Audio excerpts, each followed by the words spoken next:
basketball is back on MSC tonight. The Wolves look for 4 straight, and it may be a playoff preview as they battle Karl Malone and the Utah Jazz. Welcome to the Target Center, everyone. Along with Trent Tucker, Chad Hartman here. We can only hope for the excitement that the Wolves have provided and the wins in the last 3 games. Sunday they beat Atlanta, and Tuesday here in MSC they beat Miami. And how about Philly last night, the 107-102 win? Very good basketball by the Timberwolves. Strong basketball, consistent play, good defense, great execution on offense down the stretch of the basketball game. Stephon Marbary, spectacular down the stretch of this basketball game. But Sam Mitchell, the brightest stars among the stars last night for the Timberwolves. The Wolves made the plays at the end that they needed to do, and Philadelphia did not. And Minnesota now with a franchise record 41 wins. I guess you expected out of Garnett. You now expect it out of Marbary. Maybe it's time to start expecting it out of Sam Mitchell, the way he's played this year. Well, Chad, when you're trying to put a good playoff basketball team together, you need players who can play well down the stretch. Sam Mitchell has played above and beyond the duty of call all year long. And when Tom Gugliotta went down with the injury, Sam Mitchell stepped his game up to a new level. Sam Mitchell last night, playing with a hamstring injury, had 29 points, 11 rebounds, including the big hoop that we showed you before, which really sealed the win. Now Minnesota matches up tonight with the Utah Jazz. We already said it may be a playoff preview, but it also will be the 3rd time that Minnesota and Utah have met this year, and the first 2 games have been very entertaining. Very 2 good basketball games earlier in the season in Utah. The Jazz got off to a flying start, but down the stretch, Stephon Marbary came up big and gave his team a chance to win, but they came up short. Here in the Target Center, the Jazz execution down the stretch walked away with a close victory. Stephon Marbary was also spectacular in that basketball game, but too much John Stockton and too much Karl Malone was the difference. Stephon tried to get physical with John Stockton, but that won't work because John Stockton, Chad, he has seen it all. Yeah, he definitely has seen it all. Now, how about Stockton and Marbary? Any of that carry over to tonight's game? I don't think so. I think John Stockton hurt Stephon down the stretch. He showed the young fella that you play basketball through fundamentals, and down the stretch, it was a fundamental play that won the game. Speaking of someone getting hurt, David Robinson was injured by the elbow of Karl Malone on Wednesday. We show you the play once again. Now, Karl did not play last night due to a suspension. Any way this will affect Karl Malone at all tonight after sitting out last night's game? Not at all, Chad, because Karl Malone is a tough and physical type basketball player. He don't think he did this on purpose. David Robinson accepted his apology, so Karl Malone will be Karl Malone. And we show you this streak. Before this, he had a lengthy streak, which also was ended due to an elbow to the face of Isaiah Thomas. So is it legit to say the mailman has a reputation for raising the elbows against opponents? Or you can say he has delivered. Yeah, he definitely has delivered, and the opponents, they don't like it. Now, this team is so consistent. They've been that way for so long. So we asked Jerry Sloan, the head coach, what he admires most about his great team. Well, I think the guys have always come back to play. You know, everybody talks about winning. There's only one team that can win, and we haven't been in that position at the end of the year to say that. So we've come back as a loser. And the toughest thing for any team and any organization to do is come back after you've lost. I think everybody can come back and have a great summer after you've won, but what happens to you after you've lost? And that's the thing that I admire the most about the players that we've had over those years. They've stayed in there and said, hey, we'll go back and give it another shot. Jerry Sloan's key players will be ready tonight. Karl Malone and John Stockton battle the Timberwolves here at the Target Center, and it's coming up on MSC.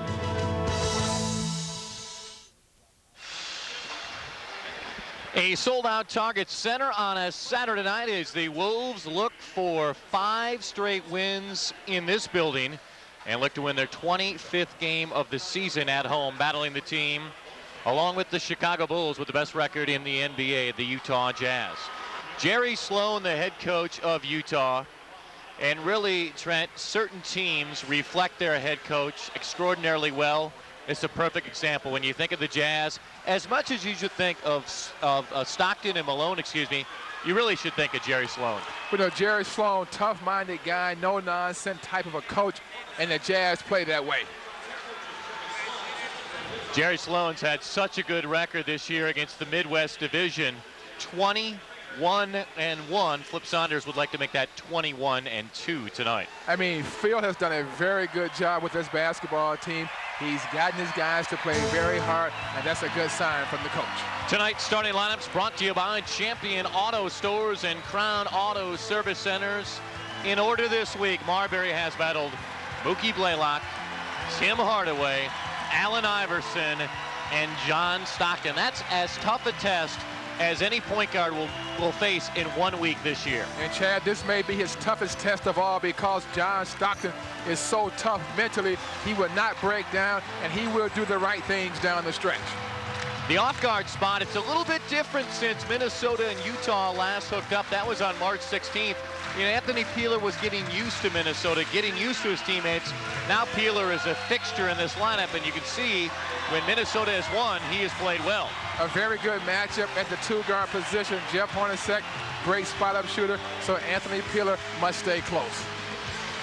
We show you the front line, and the front line is really going to be different all night long, how different teams match up. But the kind of defined roles here, Garnett and Keefe. Most people expected Brian Russell to be the starter all year, but Keefe really has played a solid year of basketball for Jerry Sloan. Kevin Garnett, the more talented player in this matchup, but he must keep Adam Keefe off the offensive glass. Sam Mitchell last night at times drew Derek Coleman. At times tonight he'll draw maybe the best player in basketball, Karl Malone. A low for Sam Mitchell. He's a tough guy, but the mailman, hey, he's tough to defend. Oh, and he'll be ready after sitting out last night's game. Cherokee Parks gets the start at center, and about an hour ago, uncertainty whether Cherokee would play. He's having more problems related to his back. They need Cherokee to play because Stanley Roberts is out again, and Greg Foster, he played well last night in the win over the Clippers. And Chad, you're talking about the Timberwolves need Cherokee Parks to play, but they need for him to stay out of foul trouble. A look at tonight's Dodge Challenge for the Jazz. Stockton and Malone, what else? It's been that way for the past 12, 13, 14 years in Utah. Transition basketball is the key to the Jazz success on the road. They look for easy baskets. On the Minnesota side, one-shot rebounding. Do you think Utah is a real good rebounding team? Well, because the Timberwolves front line is small, is fragile, because Cherokee Parks is the only real big man up front. So look for Karl Malone, Adam Keefe, and Greg Foster to attack the glass and try to get some second shots. And the Timberwolves must control the tempo of the basketball game and not give that tempo control to John Stockton, as I can feel this pill, man. Yeah, now Bill Spooner tosses you the basketball. You're ready. I am ready to shoot. Yeah, all the injuries, maybe Flip might want to think about you just for the playoffs. Feels pretty good, too, you know. Now, the seams feel pretty good in the basketball. Now, what if you just could be used for the playoffs? Would you think about that? Yeah, I would if I could. You know, but I'm not in shape to change ends. I can play half-court basketball. You don't expect that phone call, though? No. Before we go to the opening tap, let's hear one more time from Jerry Sloan about this man, Karl Malone, and whether he was surprised that the NBA suspended him for the game last night. No, I'm not surprised at anything. They can suspend you, I guess, for stepping on the floor the wrong way if they want to. That's just part of sports. If you do something that's out of line, they have the ability to do that, and they felt like he was. They suspended him. We had to go on about our business. He has to go on about his business of playing basketball and not be worried about the suspension or anything else, except just to play the way Karl Malone's always played, and that's all we expect. Jazz dominating the series for so long, but again, we should point out the two games this year, very competitive. Jazz won the first game in Salt Lake City, 133-124 in overtime. And here at the Target Center, the Jazz won 102-96, and the opening tap is won to Minnesota. Veteran crew, Clark, Spooner, and Capers at a sold-out Target Center. First look for Minnesota. Peeler wide open in the right corner. Rebound goes to Cherokee. Need Parks to play extended minutes tonight, and Peeler gets a second chance and he converts to get Minnesota on the board. Very good start by the Timberwolves. Tough game last night, grinding basketball game. See if they have some fresh legs at the start. That's give and go basketball at its best. It's like a perfect continuation to the end of the last game when Stockton and Malone hooked up in that way. Not Stockton feeding Malone, but Malone feeding Stockton for layups to salt away the win. Nice start by Stephon Marbary. But that's a very good shot for Stephon. It's a confidence builder. When you can knock down that first shot, then your basketball game can take off. Wolves telling us before the game they were going to experiment a lot tonight, try some different wrinkles, try the half-court trap, defend the pick and roll a couple different ways, thinking ahead, Trent, to the possibility of a playoff preview. Sam, long range, 18 feet away, jumper no good. Steph says mine. The ball's coming back. Oh, man, you got to put that one down. Oh, absolutely. You got to make that one, big fella. Two of his teammates had turned and were headed the other way. They just assumed the one-handed slam was done. And Chad, when you play against a very good basketball team, you got to make the easy plays because Karl Malone will be tough all night long. That looked easy, by the way. 26.7 points a night. No call, play on. Kevin short, Cherokee inside position. Ball fake, this time with two hands, and he finishes on the slam. See, Chad, this is why you need Cherokee on the floor because he's a big body. He's a good rebounder on the offensive end, so he can help the Timberwolves get some second and third opportunities. Trapping Stockton, another area that Jerry Cecine was telling me before the game tonight, Wolves assistant coach, they would try to do just to see how the Jazz would react. Missing this time from the right side, Malone, quick rebound and knocking out for Minnesota.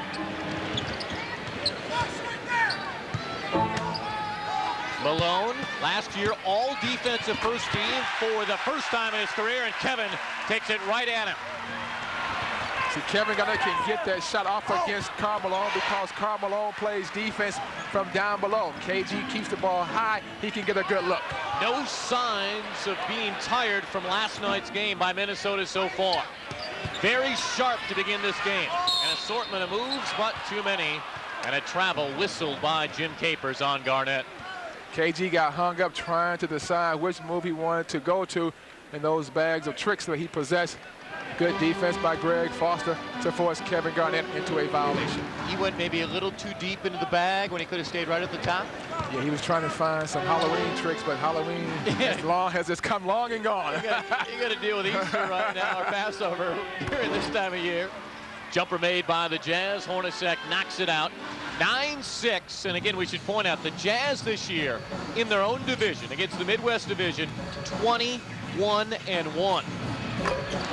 It's a good sign for the Timberwolves to have Anthony Peeler very aggressive from the start. He's a good shooter, and Chad last night, he continued to look at the basket when his shot was not falling, but he knocked down a big three-point shot at the end of the basketball game. Play has worked 3 times for Utah already, with Malone just clearing space and finding somebody slashing on the baseline.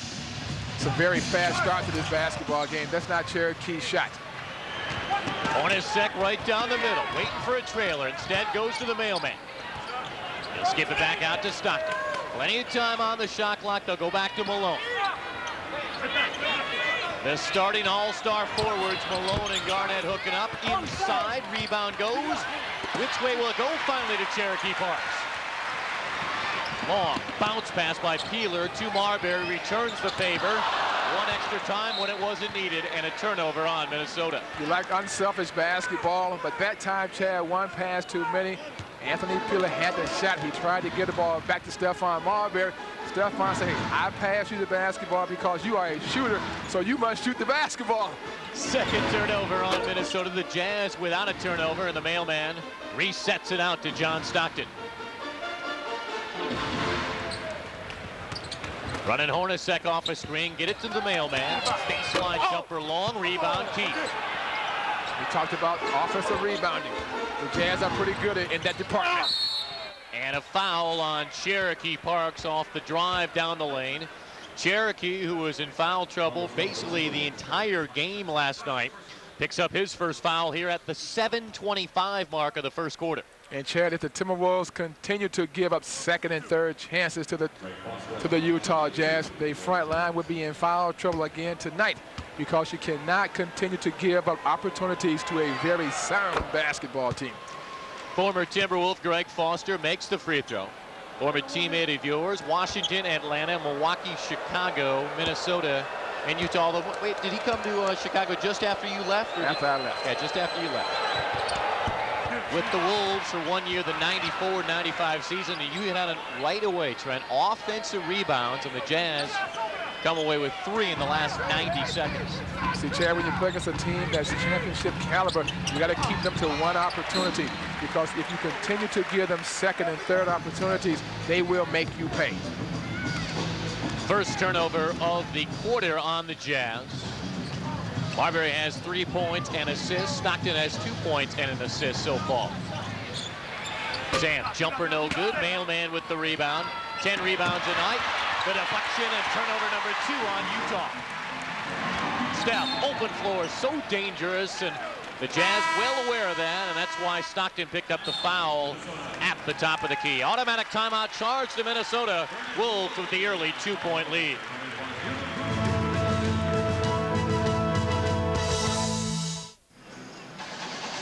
Minnesota leading 11-9. Trent, how about what we've been talking about so far? We show you Flip Saunders and Randy Whitman, the Wolves, saying they wanted to experiment a little bit tonight. Defensively, try some different wrinkles on Utah. Maybe some things they normally wouldn't do in your typical regular season game. But because they're going to play them twice in 4 days, and also the possibility they might play him in the playoffs, just want to see how the Jazz react to those changes. But Chad, they're trying to not let the Jazz get a rhythm against their defense, because the Jazz are so good. When you do set plays, they can make you pay. Cherokee's got to knock those easy baskets down, because easy opportunities don't come often against the Utah Jazz. Cherokee with the block, but unfortunately nobody else on the weak side, and Adam Keefe the putback to tie the game at 11. Chad, we talked about transition basketball by the Jazz. Good push by John Stockton. The Timberwolves were slow in transition. KG fadeaway jumper no good. Inside rebound, and it goes to Utah.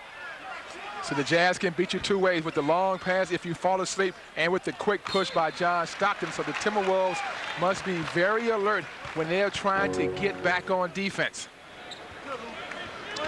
Jazz beating the Clippers last night without Malone. If they win tonight, they have 60 wins for the 3rd time in the last 4 years. They should get there before the season's over. Yeah, I think you're on the limit right now. Oh, the mailman! He is the #1 reason why they will get to 60 and a few more. What a baseline drive by last year's MVP. The last 7 in this quarter for the Jazz. They put a stamp on it and send a special delivery. Peeler outside the arc, 3-point shot, knock it out, count it for Anthony Peeler. Unselfish basketball by Stephon Marbary, penetration and vision to find Anthony Peeler for the home run shot. Peeler with half of Minnesota's points so far, 7 of the 14. Same play here, Hornacek and Malone 2-man game. Right back, beautiful give and go basketball, and this time the rebound, 1 and out, Cherokee the board. Steph goes to the middle, get it to Sam, fill the lane, make the layup. Good fast break by Sam Mitchell, going right to the basket, making sure that Karl Malone cannot get that step and get in position to try to block the shot. All 5 starters now on the board for Minnesota, and Jim Capers blows the whistle on the Jazz.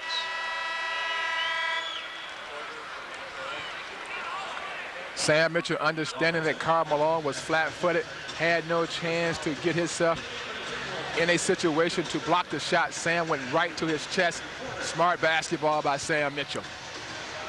Foul called on Jeff Hornacek inside, his first. 2 changes for Minnesota. Porter and Curley come in. Billy Curley's teammate in college and former Timberwolf, Howard Isley, now in the game. KG just outside the lane. What a square up in the air, and Kevin and the Wolves have returned the Utah 7-0 run with a 7-0 run of their own. That's pretty basketball by the Timberwolves. And foul number 1 on Billy Curley.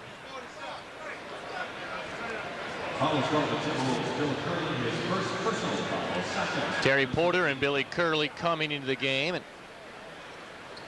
longevity for Terry Porter. And think about this, hasn't, missed a game. When the Wolves picked him up, people thought, hey, it's the end of Terry's career. He'll have a different role here, maybe not be as healthy as he was in Portland. Hasn't missed a single game. That's a great stat for Terry Porter. That's a pretty nice drive by Karl Malone. Yeah, that's a nice stat. I mean, a big guy scrolls the baseline in a very small space. And what about the left hand? And they'll say a clean knockaway by Malone. Has Malone improved, in your mind, dramatically as a defensive player since first coming out of Louisiana Tech in the mid-'80s? Chad, he's a strong body player up top, but he loves to play defense with his hands. So Kevin Garnett must protect the basketball and keep it up high so Karl Malone cannot strip him down low. But at the same time, Trent, he rarely gets in foul trouble. So the officials let him reach in and knock the ball away. He's a star, Trent. Yeah, he is a star. They get the star. Extra passing by Utah. Just a typical play for the Jazz during this fabulous 10-year run. The Jazz know how to play good basketball, so when the Timberwolves make their run, they cannot get happy because the Jazz will come right back. And Anthony Peeler is coming right back. 9 for Peeler, 4 of 5 from the field, and very different than last night's game when he struggled, where he actually struggled until the fourth quarter before he hit a couple big shots. So that shot last night, Chad, helped his confidence for this basketball game.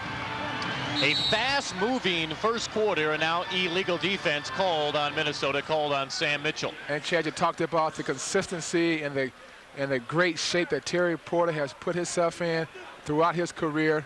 When he came here, many people were saying that this could be the end for Terry Porter, but the off-season training has really helped Terry Porter keep his body in shape so he can play consistent basketball for the Wolves. Let's point out again, Michael Williams and Stanley Roberts not available to Minnesota tonight. Tom Hammond still out, so only 9 players dressed for Minnesota this evening. Boy, this continues to work. Baseline drive over and over by Utah. What's going on? Why is Minnesota giving the Jazz so many baseline openings, whether it's a layup or this time a slam? Well, so the Timberwolves right now have gone to a half-court trap. Get the ball to the middle of the floor. You must step up, sneak in behind somebody behind the press. And the Jazz are so patient against the press. They have seen so many different types of defenses throughout their career, so they can handle everything. They got the players who won't panic, who understand how to play against these types of teams, and they can find the open guy with great patience. Flip Saunders looking down at the opposite end. Karl Malone has cut himself, and Jerry Sloan will say, look, we'll try to take care of the cut during the timeout and bring Karl back out after the timeout, with Minnesota leading by a point. Minnesota trying to beat the Jazz for the first time this season, but also Minnesota thinking about the playoffs, and they've changed their preparation a little bit, Trent. They brought up Mike Schuler. Former assistant coach Mike Schuler has made the trip here to the Twin Cities. Mike, an assistant with the team the last 3 years, but now a scout based in Texas. But Mike, a former head coach, knows this league as well as anybody. And they want Mike just to look at this game firsthand as opposed to watching it maybe on the dish down in San Antonio. And Mike will be a part of the playoffs in the preparation when that starts in about 10 days. So much experience throughout his career on the coaching sideline, Chad. He's been in tough playoff games before. He understands the situation, so he's out trying to scout now to see if he can find something that would give the Timberwolves an edge in the playoffs if they face this basketball team. Tied at 20. The cut has been administered to on the mailman, so he'll stay on the floor. Kevin leans in, gets the foul on Greg Foster. It's a pretty move by Kevin Garnett. One bounce to the basket, step back, pump fake to get the defense up in the air, and then go body to pick up the foul. KG turns and face, one bounce, step back move, pump fake, draw the defense, go body to pick up the foul. Nice basketball by Kevin Garnett. Kevin, in the first game, the overtime loss at the Delta Center, did not have a good game. In 42 minutes, had just 15 points and 6 rebounds. But the game here, where Minnesota lost by 6, he played very well. He had 19 points, 16 rebounds, and 6 assists. And he's played great in all 3 wins this week over Atlanta on Sunday, Miami on Tuesday, and last night, the big performance against Philly and Derek Coleman. Plenty of offense here in this first quarter. Just into 3 minutes to go, and already 22-20, Minnesota on top. Isley had a great game last night against the Clippers. Had a career-high 22 points, Howard did. Karl Malone was away, so there was more shots for Howard Isley. Billy Curley with the rebound. Had the good, solid effort Tuesday, then struggled with foul problems like Cherokee Parks last night. In the win over Philly. Marbary back in the game. Jumper no good. No look by Garnett. Curley throws Malone just enough, and the mailman said, I'm not picking up a foul at this point. Gives the hoop to our man, the white worm, Billy Curley. He has wiggled his way into this game already. And maybe the worm has turned more favorably tonight for Billy. That's good hands. Some contact. The mailman looks around, and they say play on. Wolves on top by 4. And they will not reset it. They'll say it just went out of bounds. So the shot clock is at 18. Chad, that's why you love for your players to keep 2 hands on the basketball and not 1. When a guy tries to pass the basketball with 1 hand off the dribble, he can lose control. And if he loses control, he cannot bring that ball back. But if he has 2 hands on the basketball, he can control that basketball more. A slash down the lane by Marbary, frees up TD. He gets on the board, and the Wolves 3 of 3 outside the arc in this first quarter. And now Minnesota, the biggest lead of the quarter, up by 7.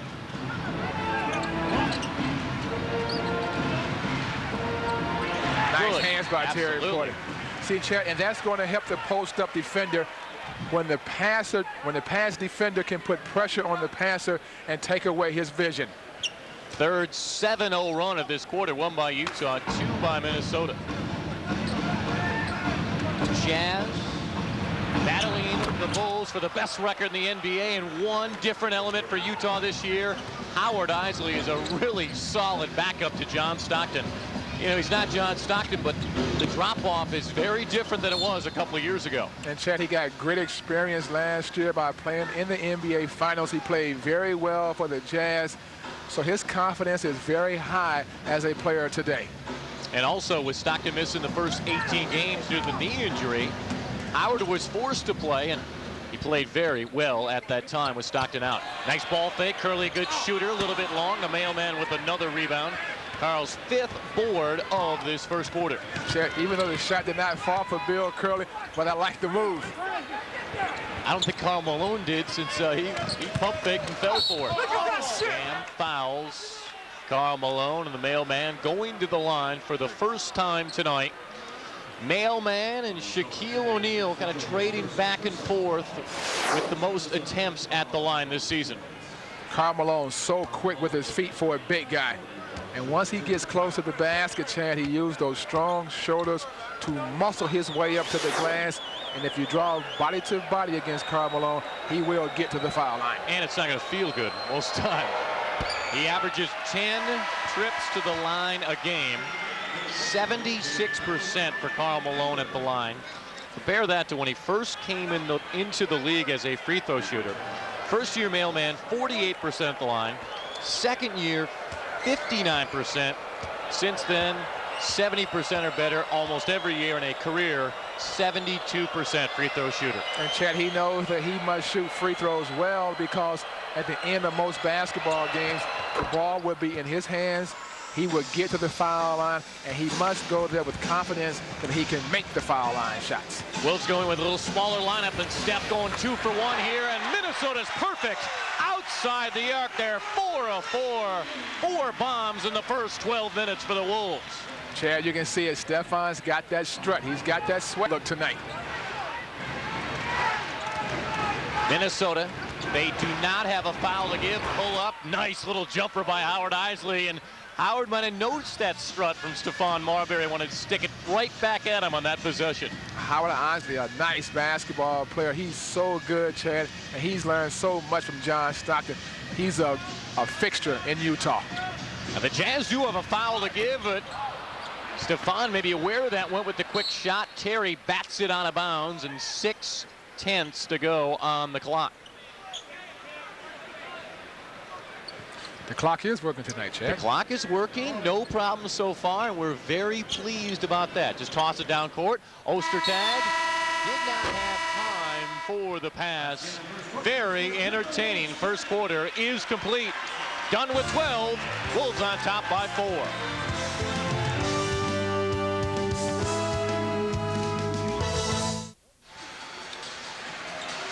Minnesota on top of the Jazz by 4 after 1 quarter. Let's go back to last night. Key play by Sam Mitchell to seal the win. And it was the Adidas real deal from last night. Sam using the left hand for a key hoop against the Sixers. Another element to Sam Mitchell's game that has elevated his play, now driving to the basket with the left hand. And last night, Chad, that move came in handy. The Adidas real deal. Sam Mitchell, 29 points. Malone finds Ostertag for the slam inside, and Trent, another time where Karl Malone is finding Jazz players wide open, either slashing down the baseline or wide open in the lane. Because the Timberwolves defenders are turning their heads to watch Karl Malone, and he's being very unselfish with the basketball, making very nice interior passes to guys cutting to the basket. It's time inside the arc for Terry, comes up short. Porter gets the rebound, quickness rebound, fake the pass, one way, go to the left. Cherokee the challenge, but Ostertag, they say the clean block. Cherokee went strong, but the big O said no, no.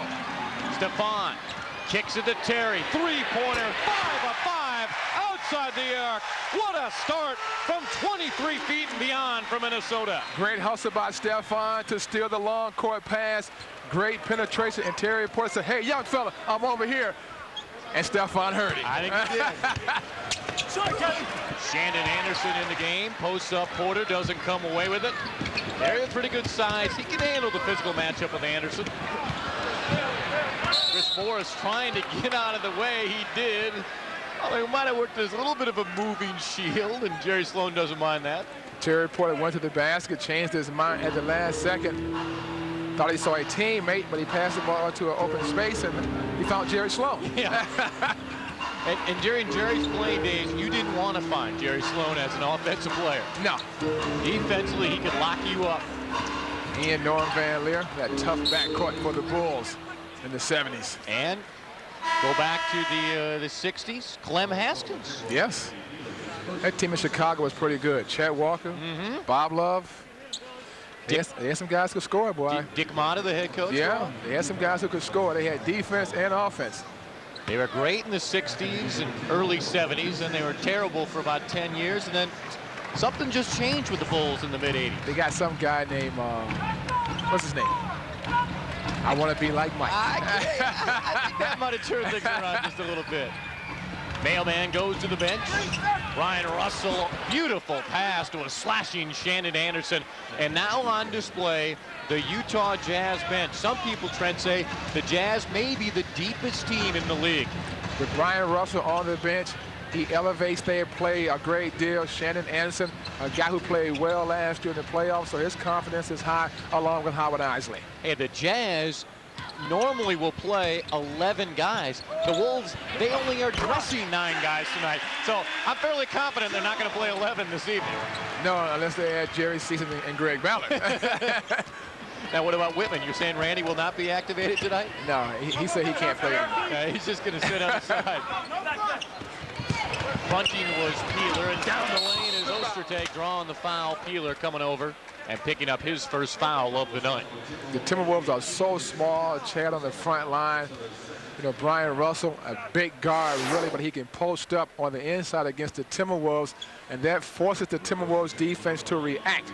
Now guys can cut to the basket. Here comes the big O down the lane. He was fouled by Anthony Peeler on his way to the basket. Ostertag has taken some serious public flack from his teammate Karl Malone about the money he was given in the offseason by Larry Miller, his work ethic, his lack of commitment. How does that affect this team when your star player is singling out teammates and saying, hey, you're not working hard and maybe you're not playing up to the money this organization rewarded you with? Well, see, Ostertag won't have anything to say to Karl Malone because Karl Malone leads by example. He's a hard worker, so when he goes to work every night, Karl Malone lays it on the line. Malone on the bench, Ostertag missing the ball. Somehow, Marbary found Parks, but they called a travel. Cherokee made the layup. However, traveling called on Minnesota. 4 turnovers now for each side. Cherokee could just not get those feet set as he tried to make his move underneath. Reggie Jordan also in the game for the first time, joining Marbary, Mitchell, Parks, and Porter. It's Anderson, Ostertag, Isley, Russell, and the man who just gave up the basketball, Chris Morris.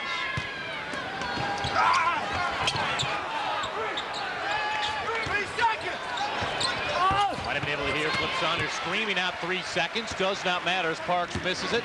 Looking to run, Mitchell in the lane, and they'll say a clean block now. Jimmy Capers say, wait a second, I waited for a half second, but on second thought, I'll call the foul on Russell. It's a quick pass by Stephon, and the pass came at the right time because the ball got to Sam Mitchell where he could do something with the basketball. And by Sam going to the offhand, got his body in a position where Brian Russell could not come over and make a clean block. Billy Curley will return. Cherokee Parks will sit down, and Cherokee should hear it from the crowd because Cherokee 7 rebounds in the first 15 minutes of the game. I think the fans also remember a couple of travels and the missed dunks, and those are areas that they want Cherokee to improve in, but also a good job on the rebounding and keeping the Jazz to really one shot. And also, Chet, he stayed away from the foul trouble that plagued him all night long last night. Awfully quick, awfully easy with Anderson off the lob as Terry was trying to front him. See, Anderson and Russell can post up the Timberwolves' smaller players, so that's going to force the Timberwolves defense to double down, and then that's going to free up guys like Howard Isley for easy looks from 18 feet. Boy, for so long with Utah, you thought of the main 3 guys and then the dramatic fall-up, but now Jerry Sloan has a lot of different weapons offensively and defensively to go to, and another foul called inside on the Jazz, and Sam Mitchell going right back to the line. Sam Mitchell have gotten his game in gear. He came out with the slow start, missed the first couple of shots, but some good defense, got his legs going, got some easy looks at the basket. Now his game has come to life.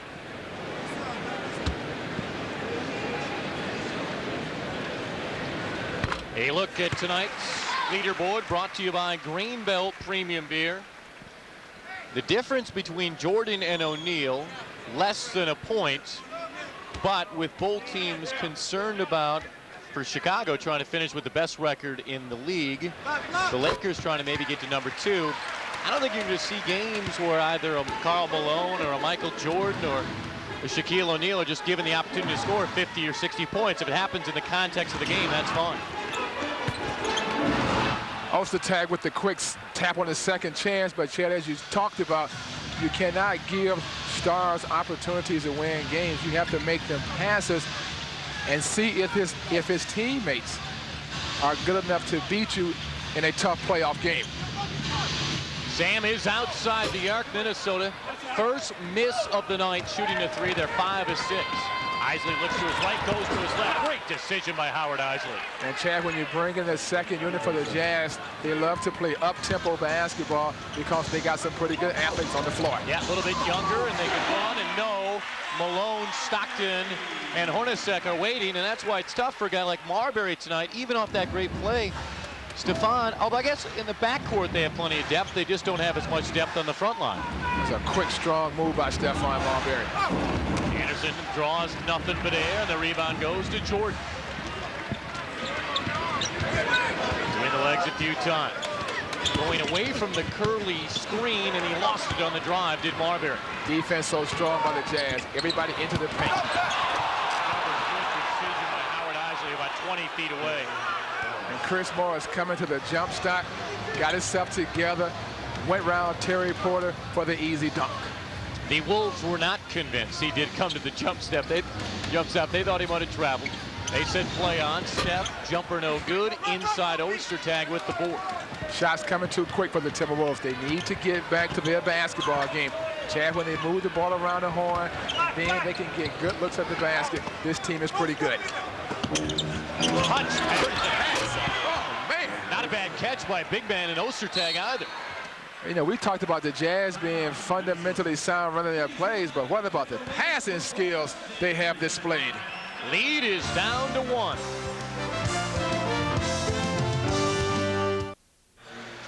Really, sports on television doesn't get much better than this. Quebec, Grand Rapids, all of America will be tuning in for this one right here on MSC.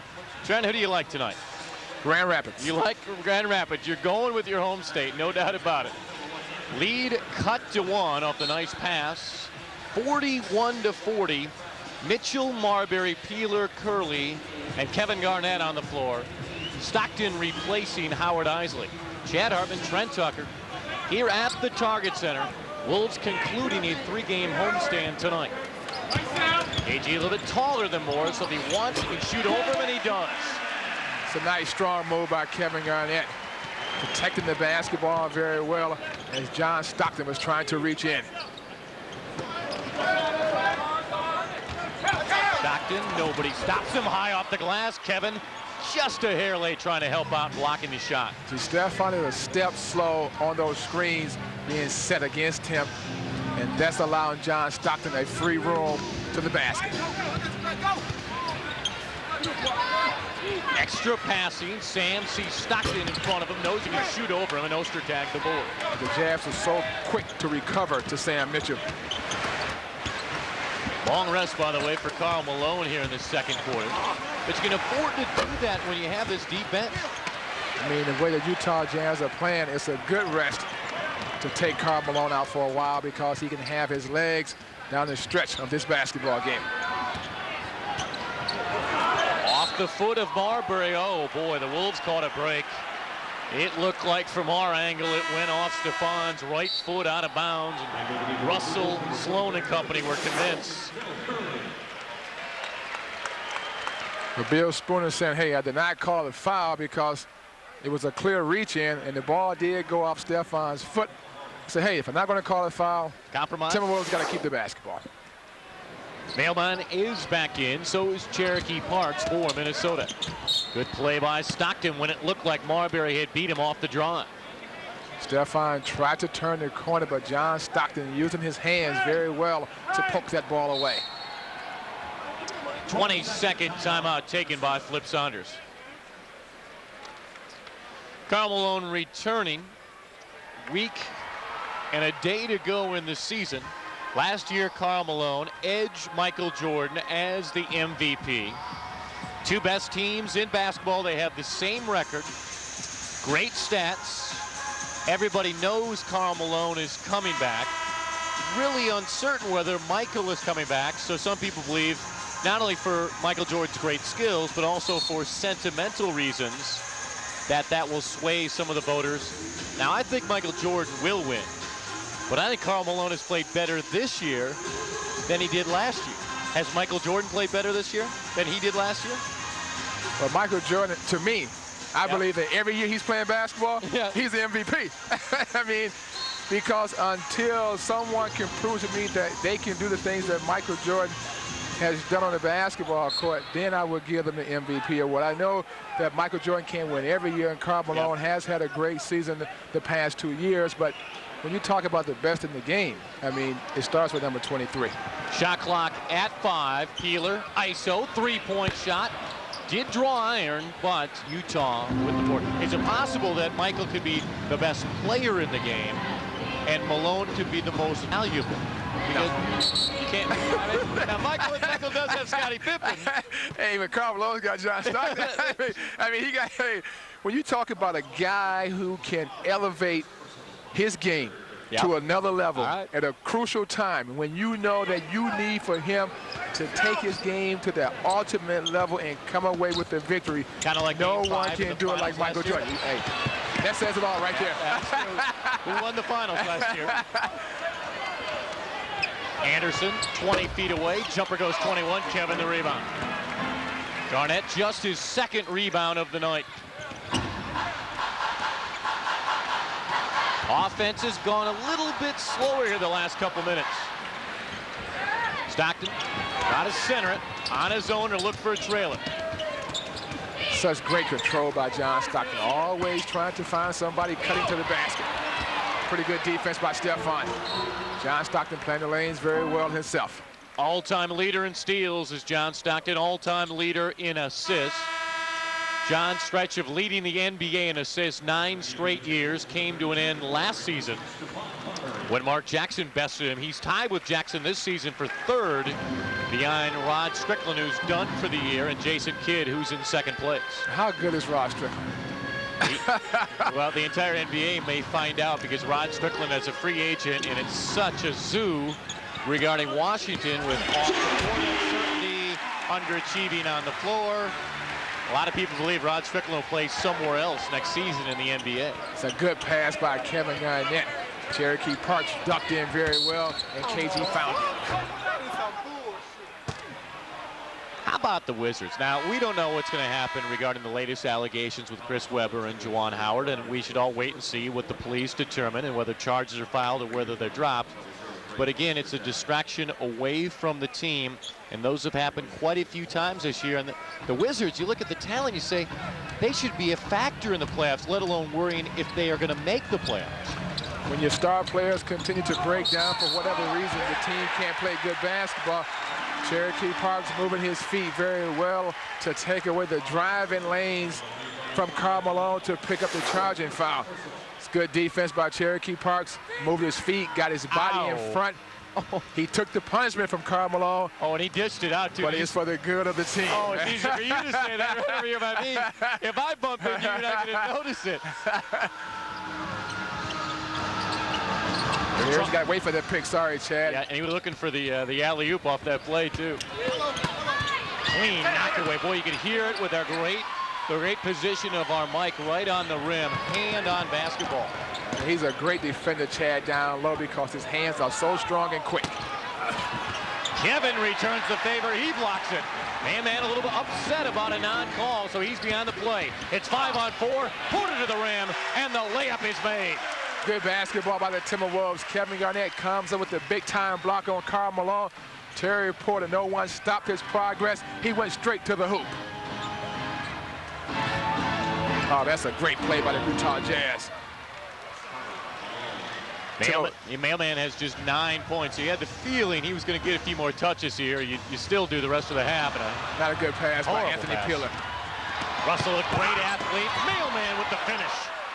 Timberwolves slow to get back. Great hustle by Karl Malone to pick up the mess left by Brian Russell. Damn, completely out of control on that drive. Boy, helter-skelter basketball. No normal rhythm to it, but hey, you knock out a 3, semblance of order, and the lead goes back to 4. A great pick by Kevin Garnett to knock out Jeff Hornacek so Anthony Peeler could get a clean look.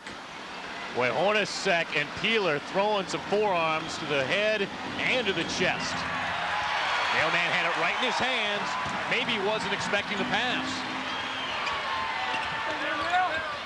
Ooh, and an elbow by Peeler to Hornacek when Peeler tried to reach in, and AP saying, hey, if you're going to come in there, you're going to get a little bit of this. Great steal by Cherokee Park. Watch out. Oh, big-time shot by Anthony Peeler. I see you, young fella.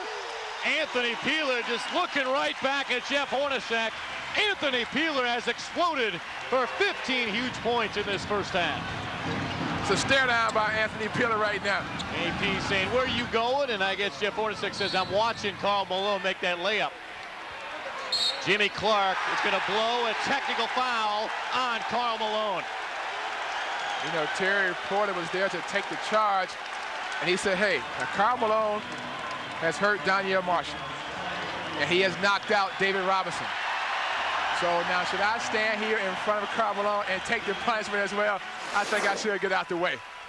Karl Malone, frustrated, delay a game, throws the ball back to the official, and then he taunts the official with the hand claps, and Jimmy Clark says, that's enough. No taunting. No taunting. Not when I am the center of the taunt. You want to taunt somebody else, maybe I'll look away, but when you're firing the basketball back at me, Jimmy Clark said, I want no part of that. Hey, we've had plenty of playoff intensity this week. Miami on Tuesday, Philly last night. Nothing has changed tonight. Anthony Peeler, a very good first half with 15 points. But you like the aggressive style of the Timberwolves. The Jazz are throwing out a lot of physical play, but the Timberwolves are not bagging down, Chad. And I got to believe that 7-game stretch against some tough Eastern Conference basketball teams, this basketball team has really grown up. Anthony Peeler, Jeff Hornacek, going toe-to-toe. Cherokee Park's working very hard, sticking his nose into the play, using his quick hands, pokes the ball away. Anthony Peeler say, right between the eyes with a dagger from downtown. Just a great acquisition by this team. Anthony Peeler, the way he is fit in.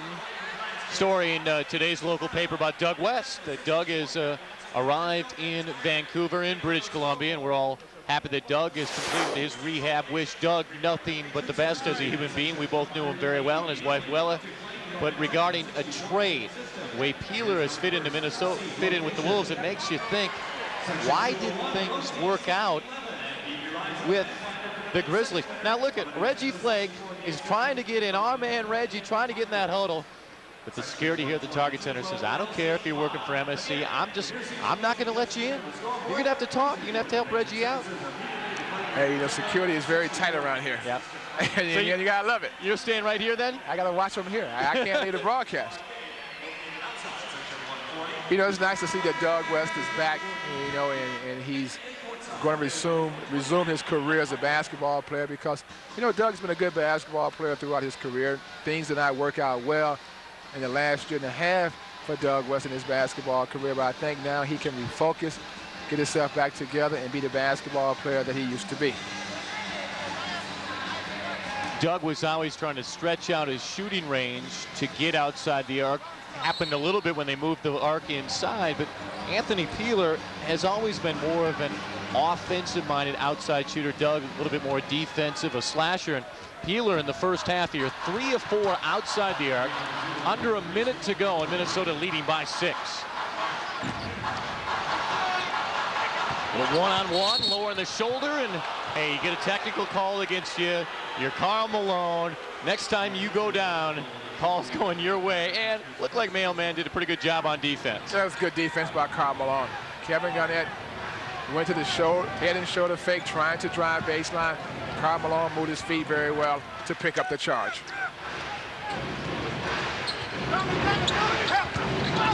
Stockton lowers his shoulder. Marbary sent sprawling. Russell dialing in from long distance.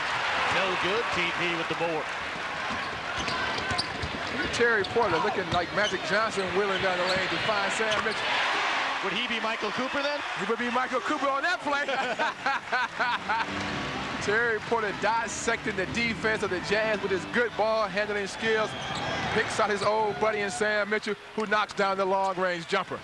Mailman drive, contact with Mitchell, no call, play on, tip in, hangs on the rim, Oster tag, and finally Karl Malone. 4 chances on this possession for the Jazz. Last shot time. Jazz, if they want, have a foul to give. They gotta go. Marbary, look at that drive. Jerry Sloan, you probably could see it was saying foul, you have it to give. But on that swoop and crossover, they couldn't get to young Stephon. We gotta see that again. Don't hurt him, young fella. Don't hurt him. Oh man. Now you see me, now you don't.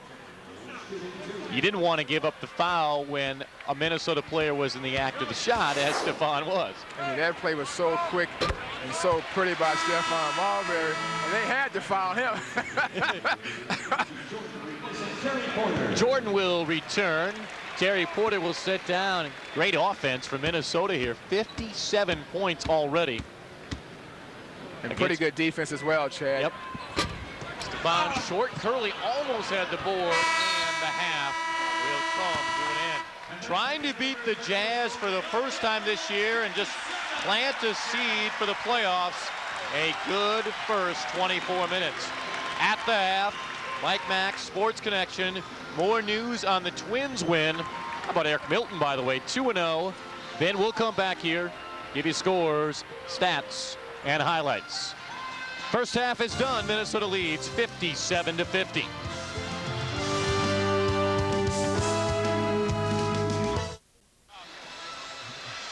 Wolves lead by 7, 57-50. Now let's take a look at tonight's national camera and video halftime highlights. We talked some about that Utah bench in the first half, and Shannon Anderson is second-year participant and a good athlete, can fill the lanes. Good runners, Chad. The second unit loves to push the basketball. Transition basketball is their game. But Karl Malone It was quiet early, but the mailman came up late and would finish with 15 points. Hey, Chad, close the envelope, give it to the mailman, and let him deliver. And sometimes the delivery is not real pleasant for the opposition, as David Robinson will let you know. For Minnesota, again, it was Marbary in the open floor making all the right decisions. Putting great pressure on the Jazz transition defense, forcing them to break down, and that can free up guys like Terry Porter for three-point shots. Anthony Peeler, the offensive star of the half for Minnesota, had the duel going with Jeff Hornacek, and clearly the Minnesota off guard won it the first 24 minutes. See, Peeler and Terry Porter give the Timberwolves great spacing, and that allows Kevin Garnett and Stephon Marbary to penetrate and create passing angles for the shooters. National Camera and Video halftime highlights. The stats from the first half. Brought to you by Home Furniture. Both teams shooting well. No surprise, Utah. They are the best shooting team in the NBA. But Chad, you like the free throw shooting by the Timberwolves, 89%, but points in the paint by the Jazz, a huge advantage. Points in the paint, you're right. That will need to change in the second half. Third quarter when we return to downtown Minneapolis.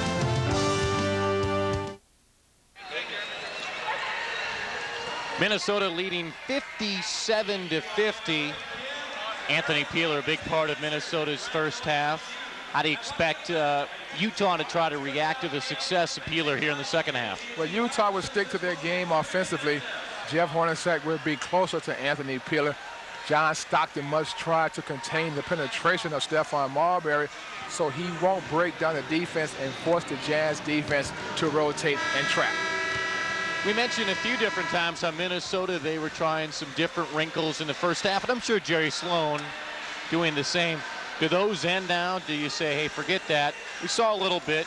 Maybe try a little bit more Tuesday when these two teams hook up in Salt Lake City, but now win the game. I mean, the game is especially significant to the Jazz, trying to finish with the best record in the league. You know, Chad, the first half was a filling out process by both basketball teams. The Timberwolves went to the half-court pressure. The Jazz stepped the guy to the foul line. He got to 15 feet, forced the Timberwolves defense to step up, and then they found some nice interior passes underneath for easy baskets. But the Jazz are a veteran basketball team.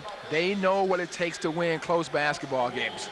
And what have they done to win the close games the first two times? Because the first two games, an overtime game, and then a game here, which was a 6-point game. So clearly, Utah, they made the plays at the end. A little bit different than what Marbary and the Wolves have done of late when they've made the plays against Atlanta, Miami, and Philly this week. You know, three key things for the Jazz down the stretch: poise, confidence, and execution. Both sides will start the same five guys. Stockton, Hornacek, the backcourt, Foster, Malone, and Keith against Garnett, Mitchell, and Parks. Peeler, Marbary, mailman no good. Peeler the rebound. Malone now from the field is 7 of 13. 7 of 13, matching Anthony Peeler's 15 points. You know, Chad, one thing I like about Anthony Peeler, he's a good rebounder for a guard, and you love to see your guards back in there on the boards with the big fellas. Peeler just picking up his third foul. Not afraid to go in there and mix it up as he did a few times with Jeff Hornacek in the first half. He's a tough customer. Oh, absolutely. Hornacek just 2 points in 17 minutes. So Minnesota clearly had the advantage in that position first half. Deflected pass, Malone holds on to it with the left hand. It comes out and then goes right back down. Kevin Garnett came too late on his step up. Karl Malone came from 20 feet. No resistance from the weak side. Not good defense by the Wolves. That shot's too quick by the Timberwolves. They need to slow the game down, find their tempo, and play their style of basketball, because, Chad, when they shoot the ball too quick, that allows Utah to get into transition. And a fabulous transition bounce pass by Stockton. I guess when you play together every day in practice, those guys don't miss games only due to a suspension or a knee injury this year to John Stockton. You just have that sense where you're going to be on the floor. Just know immediately off each situation, okay, Karl Malone's going to be here. I'm John Stockton. I'll get him the basketball. It's a great feel between those two players. John Stockton, great vision. Chad, his head is always up. Karl Malone runs the lanes very wide, and he never takes his eye off of John Stockton. A couple of years ago, Gary Payton owned John Stockton in the Western Conference Finals. Some people said that's it. John Stockton, great player, but he's seen better days. But then last year, John Stockton was very good in the playoffs, including the big shot he hit against Houston to send the Jazz to the finals. But he knew he had to play better against Gary Payton at playoff time if he wanted to get to the championship level. Cherokee heads to the line. Jimmy Clark blows the whistle on Greg Foster, and so Parks, who was a game-time decision, and it's certainly been to the benefit of Minnesota that Cherokee has played tonight. They just didn't have many options with Stanley Roberts still out with the back injury, and Tom Hammond's out with the ankle injury. Talked with some Wolves officials before the game. They're hopeful that Hammonds will play maybe a game or two next week, not on the road trip, but maybe the final home game against Houston, just to get his conditioning back before the playoffs. It's nice to see Cherokee sucking up for the teammates, go out and do his job, because his teammates say, hey, big fella, we need you to play. We need a big body to go up against Karl Malone and the Utah Jazz.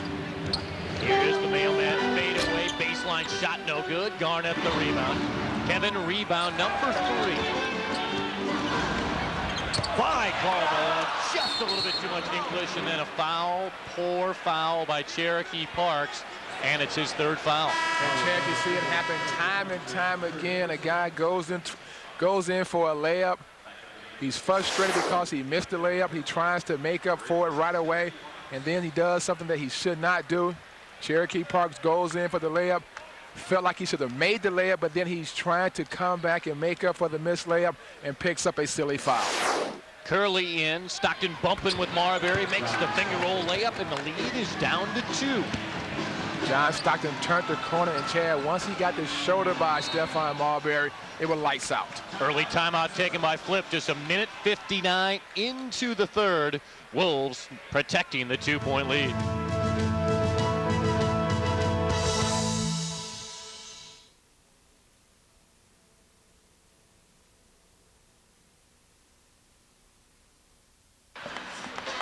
Sloan and the Jazz trailing the Wolves by 2, 57-55. Why do you think Flip called the timeout so early? What did he see that maybe Jerry Sloan had changed in the first half? See, Flip didn't like the rhythm to his offense. Shots came too quick, not enough patience, not enough passing, not enough player movement. Pull it. Knocked away, Garnett tracks down the loose ball, beat Foster to the spot. Marbary rise up, 3-point shot, bottoms it. Good hustle by Kevin Garnett to give Stephon Marbary one more look, and Stephon found the hoop. Wolves' biggest lead, by the way, 8 at 5 right now. The Jazz' biggest lead, only 2 points. And now in the lane, illegal defense called on Minnesota.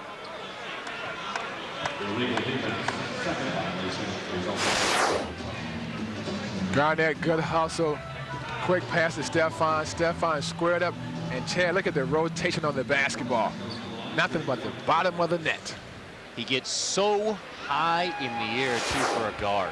I can remember Kevin McHale telling me when he first went to scout Stephon at Georgia Tech and just raving about how high he got in the air for a jump shooter. And I guess you would know that as a basketball player, how important that could be when you make the transition from high school to college to the NBA game. And Kevin spotted that right away, and the Wolves wanted Stephon Marbary instead of Allen Iverson. Even if Minnesota would have had the #1 pick, they would have selected Marbary, unlike Philly, which took Iverson.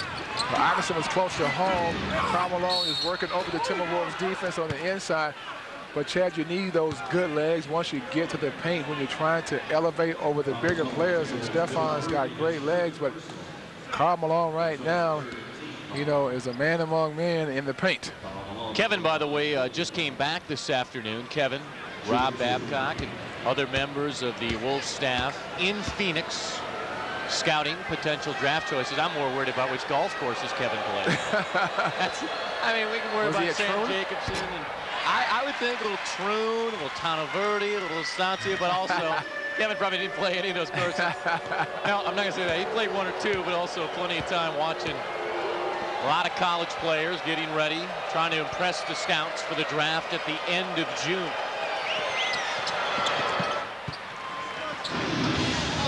Mailman at the line tonight, 3 of 6. He has a game-high 19, but then you drop down to 6 points as your next high is total for the Jazz. Tough shot, had to force it, and the rebound, Adam Keefe.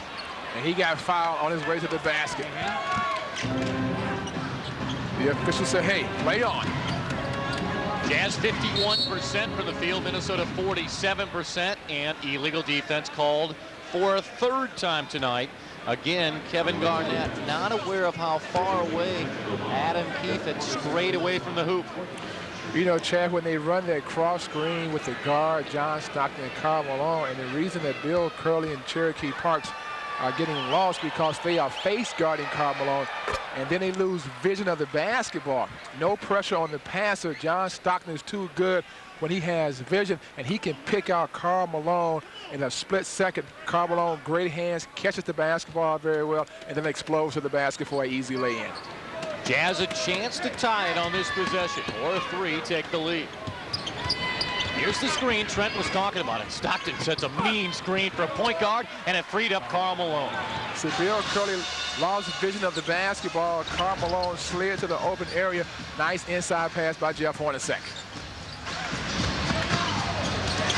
Drive by Kevin. He'll rise up in the air, knock it out over the defense. Garnett giving Minnesota the lead back. And KG now in double figures. He has 10, but it's been a quiet offense tonight so far for Garnett. It's a nice quick move by Kevin Garnett. Step through, swing through. Pretty basketball by KG. How about the defense by Billy Curley? He beat the mailman to the spot. Steph, the drive, the catch by Sam on the baseline. It's short, rebound Keefe. It's a physical basketball game, and there's no rest for the weary. Anthony Peeler diving in, created the knockaway and the turnover on Utah. And Chad, if you're soft in this basketball game, you cannot play. No, not right now. You do not want to play. Put it on the board, Stephon Marbary from the top of the key. Good decision by Stephon. He got to the 15-foot mark. He was free. He felt Karl Malone closing out. Good jump shot. Good decision by Stephon Marbary. Back to Malone. Double team comes, but Sam waits. And the rebound goes offensive weak side to Keefe. Kevin Garnett, he must jump, Chad. He cannot stand there. Because if he stand there, Adam Keefe will get every rebound. It's like he's got to jump. I can't argue with you. The foul called on Curley. Is Kevin tired? Is he showing some signs from last night, or what's going on? He had a tough game last night, but young fella, you have got to jump.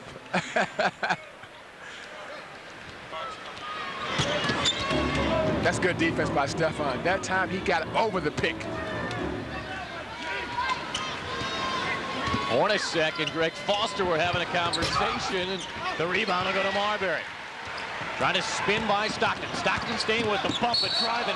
Stephon. Oh, goodness! Kiss it up, young fella. Kiss it up. Oh, not that one, young fella. Stephon Marbary the whole way, Trent, handling the bumping back and forth.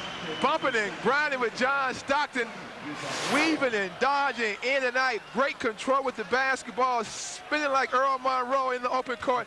And what about the strength, the control, and the power, and the concentration by Stephon Marbary? I feel you, young fella. I feel you. Back rim, and it will go to the Jazz. Fake the pass. Sam didn't fall for it at all. Mitchell the clean block. Marbary again. Right at Malone. Off to the... Oh, the big ticket has punched it in. And just when you thought the big ticket was slow to the arena, he opened up the floodgates with a behind-the-back slammer. 8 in a row by Minnesota. After the Jazz had tied it at 60, here they go again. Which way will Marbary go? And he'll draw the foul. The Jazz are on their heels right now. The young surging Wolves are owning the middle of the third quarter. Those young Chad right now has kicked into gear. Here's Stephon Marbary. Great crossover, great vision, touch passing. Kevin Garnett. I would say the big ticket is alive and well. Man, how about the fake by Stephon Marbary with that sweet crossover. Jeff Hornacek going the opposite way that Stephon Marbary was going. Little brush screen and then dribbled off his foot where they had an open shot. The unfortunate break for Minnesota, and Keefe will land the 8-0 Minnesota run. It's a nice play by Jeff Hornacek. He made the defense commit to him, and at the last second, he made the nice interior pass to Adam Keefe for the lay-in. Everybody just settling back after the 2-minute explosion by Minnesota. Playoff intensity. AP trying to get on the board here in the second. And the rebound. A good fortunate bounce for the Jazz. And a hit off the top of the backboard going to Foster. Nobody guarding Hornacek. And that's not good, Chad, but the Timberwolves called a break that time. Somebody must stop the basketball. Malone wants the ball. Malone's been in the lane for a long time, and finally 3 seconds called. And Karl Malone is looking over at Jeff Hornacek saying, Jeff, I've got position. I'm in the lane. Give me the basketball. See, Jeff Hornacek could not get the ball in because Anthony Peters has got his hands up to take away the vision. Good inside defense by Kevin Garnett, not allowing Karl Malone to feel where he's at. He was moving around, and Jeff Hornacek was not sure if he could make that pass on the inside. Marbary first rest of the third quarter. Porter comes in. That's a great pick by Cherokee Park to free up Kevin Garnett. Even though the ball did not fall, but that's good basketball by the Wolves.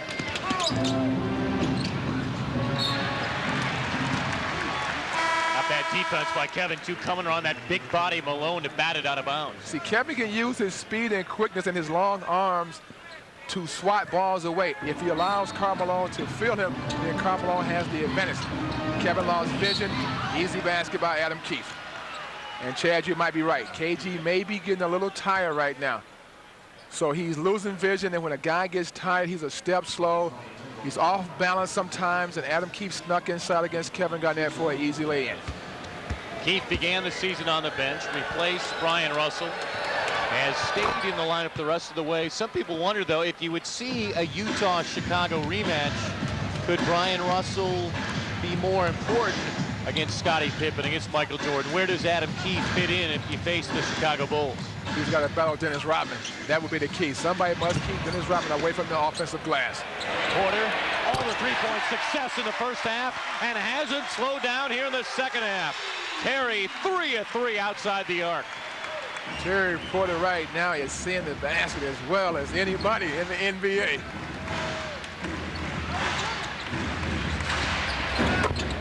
That's good defense by Sam. Made Karl Malone shoot the jump shot. Keep him away from the lane so he cannot get your inside players in foul trouble. 4-point Minnesota lead.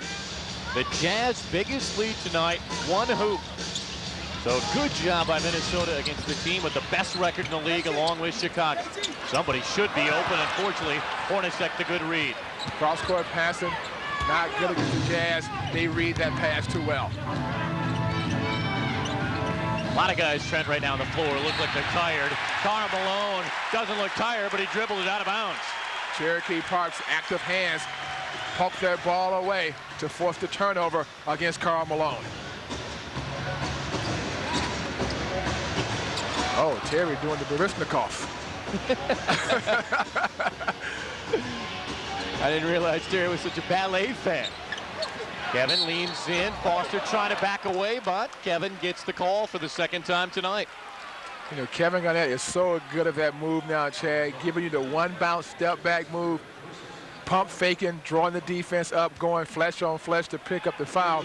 That's the second time tonight he's gotten Greg Foster on that move.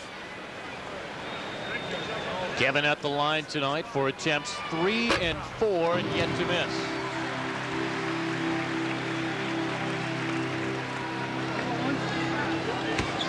Kevin playing 29 minutes so far tonight.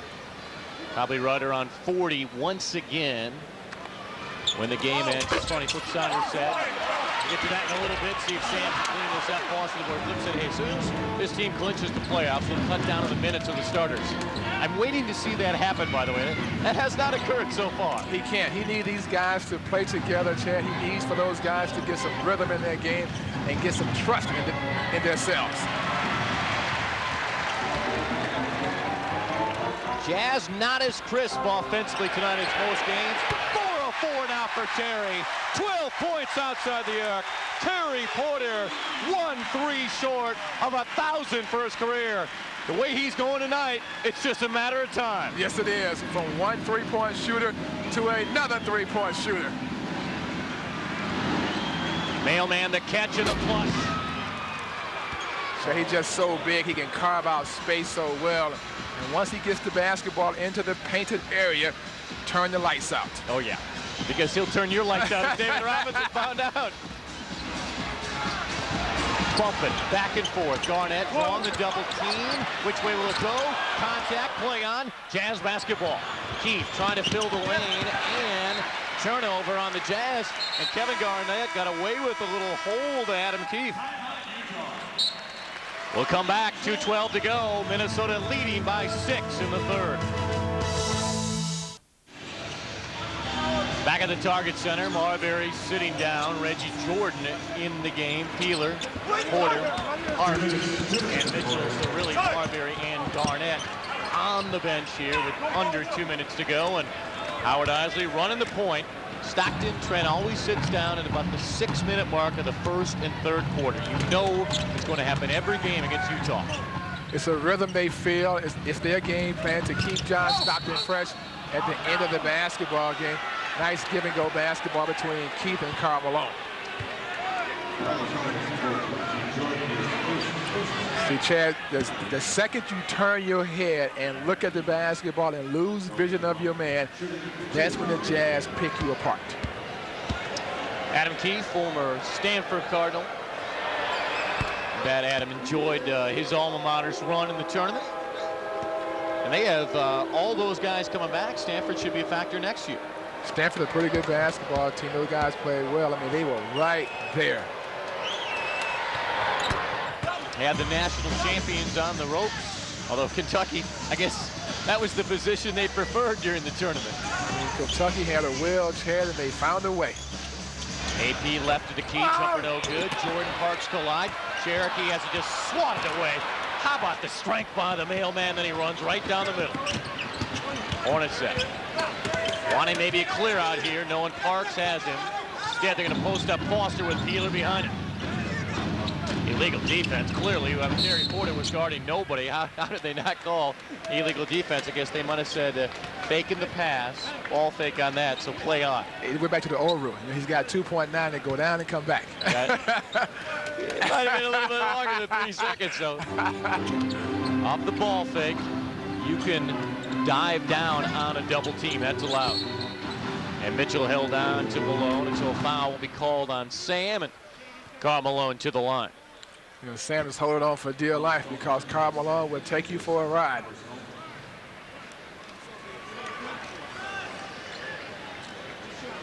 Karl Malone this year, probably the most interesting quote in the NBA. He's talked about a lot of things. He mentioned a couple weeks ago about a threat he had received. Said he was thinking about bringing a gun with him on the road, but some folks talked to him about that, and he's decided not to do that. He was very critical of the All-Star game. The story now is well known by Kobe Bryant coming over on his side of the floor. The Mailman was going to set a screen. Kobe said, "Get out of here." The Mailman looked at him and said, "Who are you? I'm not going to play in an All-Star game anymore." And he said, you know, like Michael Jordan, hey, if Jerry Sloan's not the head coach, I don't want to be here. And he had one other nugget. At some point, he wants to play with the dominant center. And no offense to Greg Foster, Greg Ostertag, and Antoine Carr, but I don't see a dominant center on this team, and that's why people thought, hey, maybe he's going somewhere else. Well, there's only 4 dominant centers he can play with. Ewing, Mourning, David Robinson, Tumbo, Shaquille O'Neal. Let's name 5. How about Akeem? Put 6. Yeah, you can find one. I believe he's back. What about Stephon? Let's put up 3. Wolves, their best three-point shooting night of the year, and it's not even close. 11 of 13 outside the arc. Isley off the back iron, and he'll go back to the line. See, Chad, the key to playoff defense, you must stop the penetration of the point guard. And the point guard must take care of his business. Stephon Marbury feeds. Adam Keith knocks the ball back to Stephon. Howard Isley stays too far away. Stephon dials in from downtown. Southwestern High School Howard Isley attended, like Vashawn Leonard, who we saw here. Michigan guys. Yeah, Michigan guys. They can stroke the basket. You all can shoot that ball, can't you? Yeah, they can shoot that pill, man. See, the key to any good defensive team at playoff time, Chad, as I mentioned, you must control the other team's point guard. You cannot allow him to break down your defense and force you to trap and rotate. Marbary, pull up. Porter looking for 1,000 here if he knocks out a 3. There he has the size on Isley. Can spot Marbary. Steph slashing from the wing. Terry inside. Who's going to take it? Sam, baseline. Is no good. Tipped in by Jordan. No good. Rebound goes to Malone. Have to recognize the clock. Under 5 to go. Hornacek. Front court inside. Open shot off the glass. No good. Porter comes to an end. 12 entertaining minutes coming up. Minnesota leading by 3 as we head to the 4th quarter.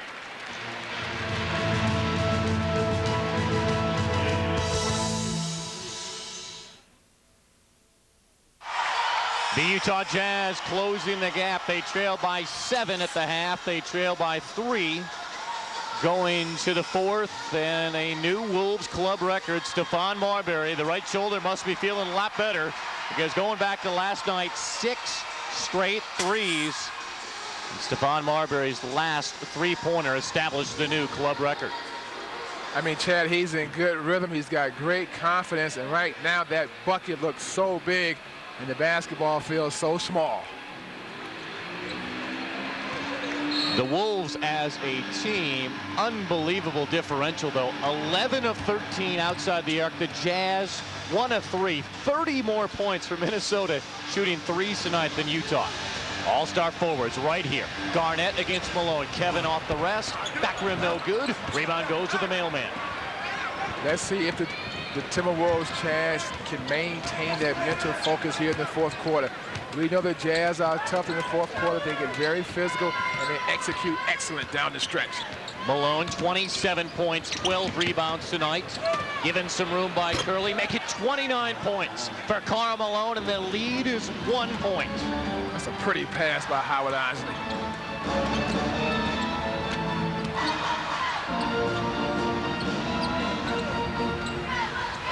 Inside the arc by Marbary, no good. Curling the rebound, but he pushed off, so a foul on Billy. You know, Chad, when they run that pick and roll between Kevin Garnett and Stephon Marbary, or whoever else is the big guy, they must set a screen on Howard Isley to give Stephon a chance to either turn the corner or stop and pop for the jump shot. Anderson had it right in his hands, and it goes out of bounds. Turnover on the Jazz. High turnover total for Utah tonight, Trent. They already have 16 turnovers, and very atypical number. The Jazz, for the entire game this year, they've averaged only 15 a night. Good pressure by the Timberwolves defense. Physical, bumping and banging, knocking the Jazz off their stride. A little bigger player now. Shannon Anderson on Marbary, but maybe not the speed. Oh, man! Chance. Dazzling display of basketball skills by Stephon Marbary. Somehow, some way, he finds a way just to separate himself enough from the opponent. Just at the last moment. Watch him get the space from Anderson. Maybe creating the contact a little bit does it to allow him to make that shot. Stephon's got great feel for the game, Chad. He can pat the basketball so well. He can take it with him. And once he got inside, he knew if he used his body against Shannon Anderson, he could get the shot away. One more chance for the Jazz. Jazz, 10 more rebounds in Minnesota tonight. A little bit of confusion, but the confusion will end off the Russell hoop. Kevin, hand on ball, but Garnett still couldn't block the shot. It's a tough vision because that was a long pass to make, but the weak side defense for the Timberwolves were asleep, so that's why that ball got through there. Right back at Karl Malone. And Kevin Garnett, maybe that upper body getting a little bit bigger. You haven't seen the mailman take a step back that way too many times against Minnesota during the 9 years in the league. A strong move by KG. See, Terry Porter right now is giving Shannon Anderson a lane to drive the ball to the basket. Shannon Anderson is not a shooter, he's a driver. So when you close out, give him a step or two and invite him to shoot the basketball. If you close out too closely, then he can use his talents, Chad, to drive the ball to the basket. Anderson averaging 8 points a game, and now he has 7. Who holds the Jazz franchise record for points in a game? Adrian Dantley, Pete Maravich, Karl Malone, certainly with Pistol Pete. You go back to the New Orleans days. Chuck Robinson was back there in those days. Back tap and another rebound, and once again an offensive second chance. Parks gave the mailman the shot, and he's over 30, Trent. Again this season for the 22nd time. See a three-point play, Chad, the old way. On the floor, Marbary drawing another foul, this one on Howard Isley. In a game like this, Chad, against one of the best playoff type intensity, you got to be mentally strong. Not only physically strong, but mentally strong, because it will come down to the little things that will help you win this basketball game, like blocking out. Mitchell returns, Parks on the bench, Cherokee will get a rest. So the smaller lineup on the floor for the Wolves. Karl Malone, Trent, yet to sit down here in the second half. And he may not sit down. Left-handed layup by Terry, doesn't go down, but a foul called on the drive, and Porter heads to the line. See, Terry has been feeling that jump shot all night long, so the Jazz know they must close out. Terry, the smart player that he is, understands that, push the ball down on the floor and goes strong to the basket. Good basketball decision by Terry Porter.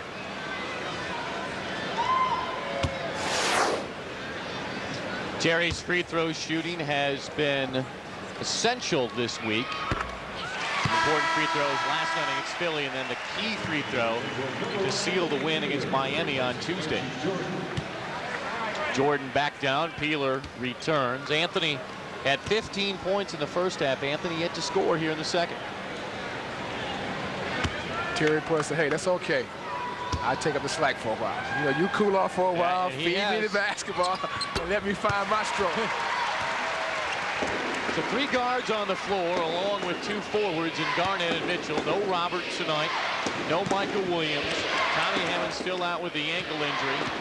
Hopeful that Hammonds can maybe play a game or 2 next week before the playoffs begin in 2 weeks. The cutter is Keith. The pass was right in his hands.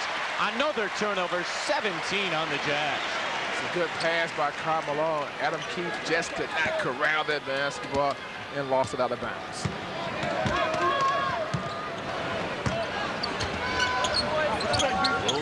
Superior team in the fourth quarter in area, Trent, especially early in the season in this building. They really struggled in the fourth quarter. Kevin looking to find an open man. Stephon, the drive, down the line. Basketball. How did the middle open so wide open, but it didn't matter as Marbary took it right to the rack. See, the court was spread so wide, Chad, and he froze him with the pass. The Jazz was thinking he was going to skip the ball over, but Stephon went straight to the basket and found nothing but daylight, just like Karl Malone just found. The jump shooting display continuing. He has 33. Let's not forget he had 56 earlier this week against the Warriors. And Marbary, a little bit like Allen Iverson last night in the fourth quarter. Stephon putting Minnesota in a position to go to the line a few times. And now Stephon and Ryan Russell talking back and forth, and Peeler had to slow him down. Stephon frees the defense, step under, no one picks him up, and he finds nothing but open field as he goes to the basket. A little bit of Barry Sanders going to daylight and taking it to the end zone. A little juke here, a little juke there.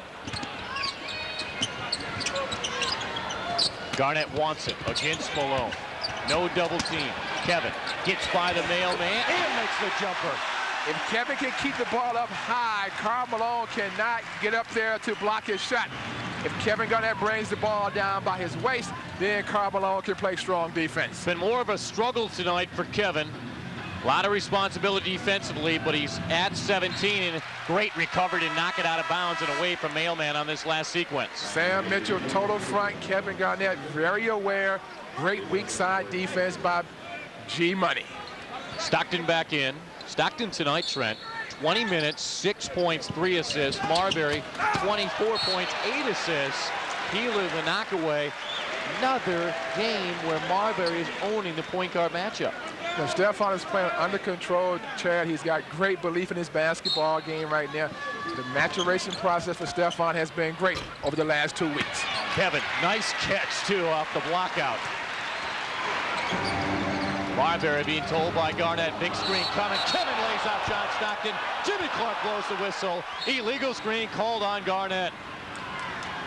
Jerry Sloan on the bench is shouting out towards Kevin Garnett. Jerry Sloan is screaming out at Kevin Garnett about the last sequence. I mean, John Stockton tried to get physical with Kevin Garnett. And look at Flip Saunders, too. Said, hey, I don't like that call, Jimmy Clark. Boy, a lot going on right now. Saunders came right at the half court. Just physical basketball. John Stockton was trying to get over the screen. Kevin Garnett was trying to free up his player. Jerry Sloan don't like it. Flip Saunders don't like it. But Chad, this is playoff basketball, and I love this game. How about that? What are the chances of John Stockton missing both free throws? You know, the call must have been a bad call. Because, like you said, how many times would John Stockton miss 2 free throws? So things may not have gone well for the Jazz on that play. Lead is 5. You want a rivalry between the two teams. It's established this season with these 3 games. And stepping out of bounds, so another turnover. 18 tonight in the Jazz. Think about how many times we're doing games where it's 4th quarter and it's just a blowout. Malone's in there, he's going for 40. But the rivalry between Minnesota and Utah, the history, forget it. It's all different this season. Garnett wants the basketball against Malone.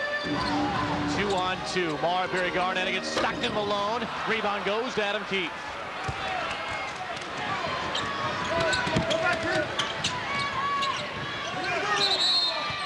And illegal defense called for a 4th time tonight on Minnesota. Terry Porter got too low trying to help out. Karl Malone was trying to camp out. Terry Porter was very aware that Sam Mitchell needed help. John Stockton, a great free throw shooter all throughout his career, 83% this year. And he comes back after missing the last 2. Should be a timeout. This will cool things down just a little bit, but it'll heat right back up when we return. Minnesota leading by 4. Here is another look at the play which ignited the controversy here in the 4th quarter. Marbary realizing where Garnett was, screen set. And they called the flagrant foul on Kevin Garnett. What do you think about it? What caused the foul? And what caused the reaction by Jimmy Clark to send Stockton to the line to shoot the 2 free throws, which, by the way, he missed. Chad, when the hands came up and then the taunting at the end, when he stood over John Stockton, that's when Jimmy Clark called the flagrant foul. If Kevin doesn't do that, they may be play on. May play on. But if you're a Wolves fan, you've seen Stockton Malone do this an awful lot. It just adds to the different maturation and the difference in this team from the teams before. They used to get smacked around all the time. Sam cleaning up, layup, no good. Oh, here comes the big ticket. I see a young fella. Clean your house up, young fella. Clean your house up. 19 points for Kevin. A fabulous 6 minutes coming up. And Billy Spooner calling a whistle inside, a hold on Marbary. See, Chad, right now, Stephon is getting caught on the outside of that screen, so he's allowing John Stockton to go down the middle. He's got to get on the inside and force John Stockton to the basketball, not allow John Stockton to go down the middle of the court. Mailman drive, layup good, foul on Garnett. Quick and powerful by Karl Malone. Foul on Garnett. Will be his fourth. Think about this week, Trent. Marbary on Sunday scales Mount Matumbo to win that game. Then on Tuesday, Marbary and Garnett battle. Alonzo Mourning and Tim Hardaway. And last night, you had Allen Iverson going for 43, but the Wolves still won. So Stars getting it done on the opposition team, but also in the end, Minnesota Stars so far this week playing just a little bit better. You know, Chad, if they want to shine at playoff time, they must shine very bright against the other Stars, because when you get down to the nitty-gritty, the best players will be there.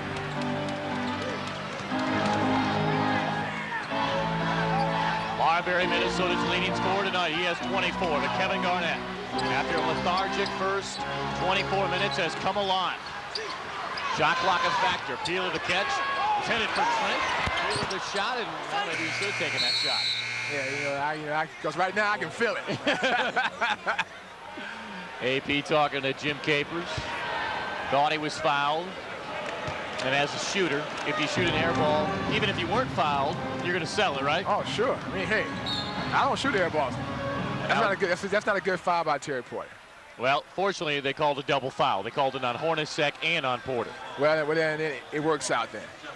Because no need for Terry Porter to pick up a cheap foul in that situation. Jeff Hornacek is not doing anything offensively, so no need to pick up a cheap one. Karl Malone with 35. Then you drop down to Adam Keefe with 13. Nobody else in double figures. Stockton lay up the play, which killed Minnesota the last game. Exactly what you saw. Malone in the post-up, flipping it over his shoulder to John Stockton. See, lost vision of the sight of the basketball by Stephon Marbary. And once you lose sight of the basketball, the Jazz will make you pay. Stephon has got to recognize he must see ball and man at the same time.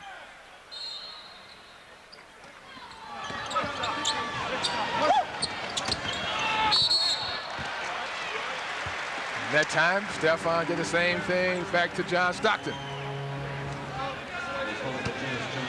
Let's remind you what occurred the last time with John Stockton in last game. It was John Stockton and Stephon Marbary. Is some of this related, the Garnett bumping and just the contact related to the conflict these guys had? No, I don't think so. It's playoff time. Physicalities will be in the basketball game. Each guy is trying to take the other player's will away to win the basketball game. The Jazz has come out strong, big and strong and physical, but the Timberwolves have met the challenge. Marbary now in the 3 games against Utah, 38 points, 26 and 26 tonight. So remember that when you're talking about who should the Wolves play in the playoffs. Stephon Marbary averaging about 30 a game, and still 5 minutes to go in this game. Nice help by Sam. That's a good foul by the Timberwolves. Put him on the line, make him go to the free throw line and see if he can earn them. Let me go back to the scoring totals, though, here. John Stockton has 9 points. Jeff Hornacek has 4. Normally, if the Jazz win, it's a given. Malone's going to lead. He's led 71 times this year. But those other guys give you some points. Hornacek averages 14 tonight. Stockton averages 12, and those guys haven't done it so far this evening. But Chad, that tells you how good this basketball team really is when the other 2 top players offensively don't play their usual game. The bench players have stepped up. Russell, Anderson, Howard Isley, Chris Morris, Greg Foster, the Big O. So this basketball team is very, very deep. The difference tonight, Stockton has 3 assists. Hornacek is the leader. He has the 8 assists.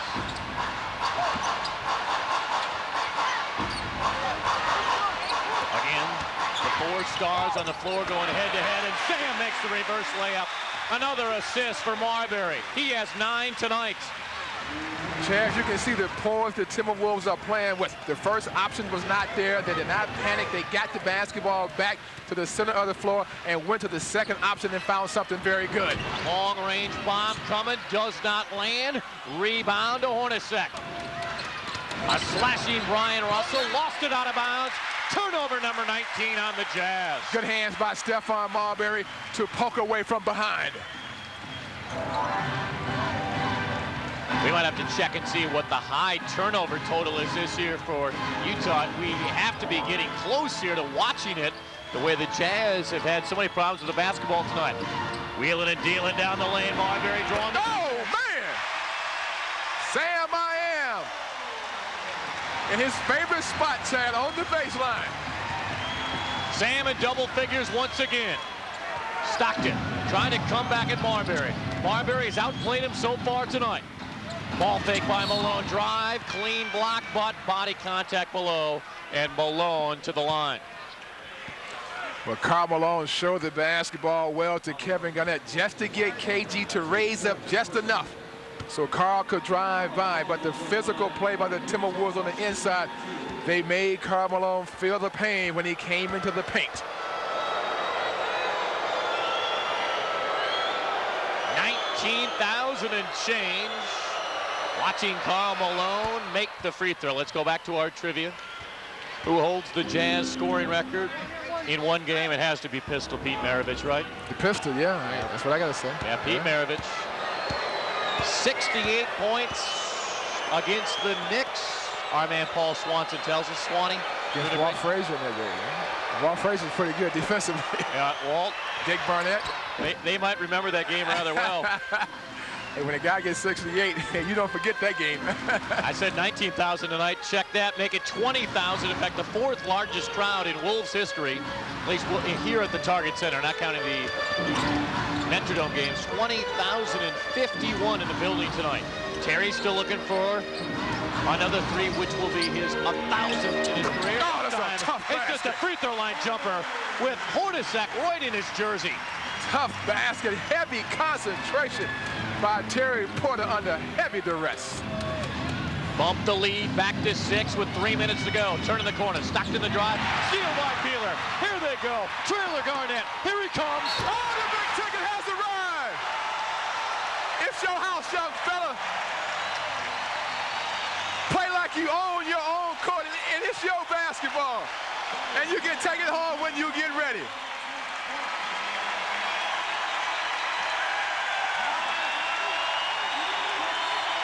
Listen to this crowd, pandemonium in the Target Center.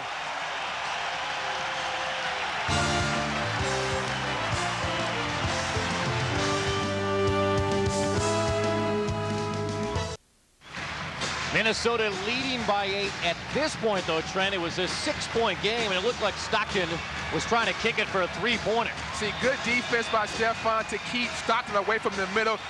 Anthony Peeler read that play very well, stepped in for the steal. Nice back over-the-shoulder pass to Kevin Garnett for the big slam.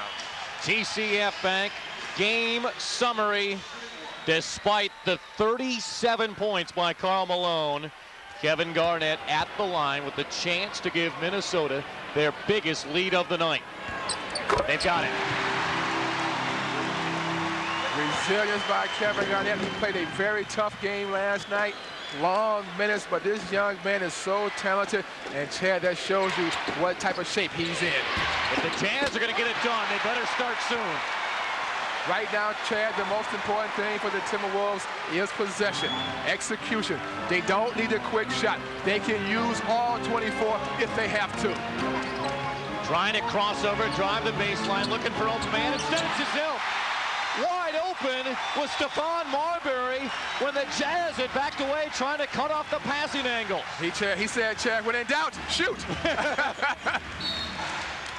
And illegal defense called for a 5th time on Minnesota. See, right now, Chad, you don't need to get illegal defenses. You want to protect the three-point line. You don't want the Jazz to get three-point looks, because if they can make a couple of three-point shots with some good defensive pressure on the other end, they can get back into this basketball game quickly. You don't mind giving up the 2. You don't want to give up the 3. Here's Stephon taking the blow from John Stockton. Stops, twists, turns, ball fakes, looks around, no one's on me. He said, hey, I might as well shoot the basketball. 28 for Stephon Marbary. How about the 3 games Marbury's had against the Utah Jazz? 38 points, 26 points, and 28 points. And he had a couple good games against John Stockton and the Jazz last year. And Chad, the way he's scoring he's not taking a lot of shots. I mean, his teammates are highly involved in the offense. He's picking his spots. He's playing control basketball. And we talked about this young man being an all-star for many years to come. Right now, Stephon Marbary is playing better than ever. About 3 weeks ago, Stephon Marbary was hearing criticism for the first time in his career. And give him credit. He has responded and he's played better basketball of late and has been a key figure in Minnesota's resurgence. But speaking of the resurgence, the Jazz, you would assume, have one last rally in them. And Chad, we talked about no three-point shots. Just their second of the night, 2 of 5 outside the arc. Knocked out of bounds to Minnesota. Shot clock at 7, 1:48 to go. Got a 7-point lead. Take your time. Get the shot you want. You don't need to go fast. Execute your offense right to the end. Steph, he'll rise up. Jumper, yes! He's feeling it. He has been the man tonight, outplaying one of the greatest point guards in NBA history. I mean, right now, he's feeling it. Stockton, back-to-back threes. No, short. Keith lost it out of bounds. One of those nights Jerry Sloan's thinking right now, and if they lose, they fall a half game behind the Bulls. It's good patience by Stephon, taking his time. No need to be in a hurry.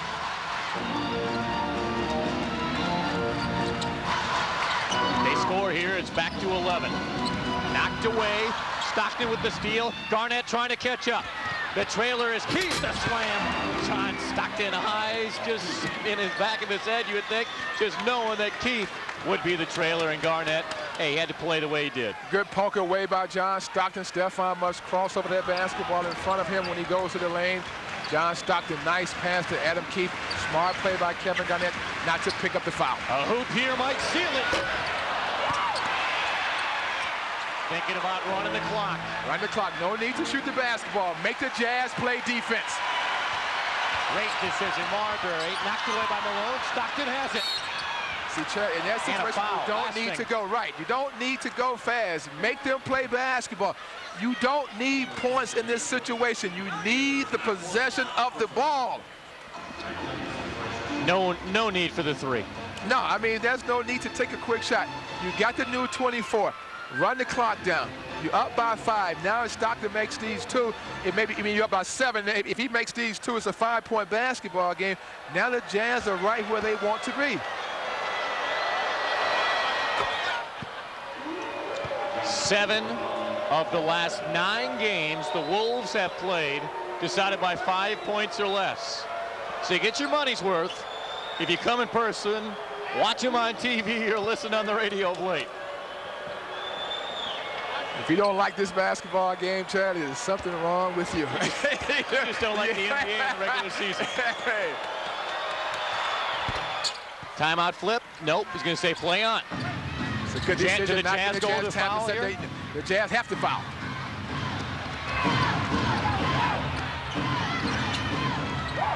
And they will foul Anthony Peeler, who has not attempted a free throw tonight.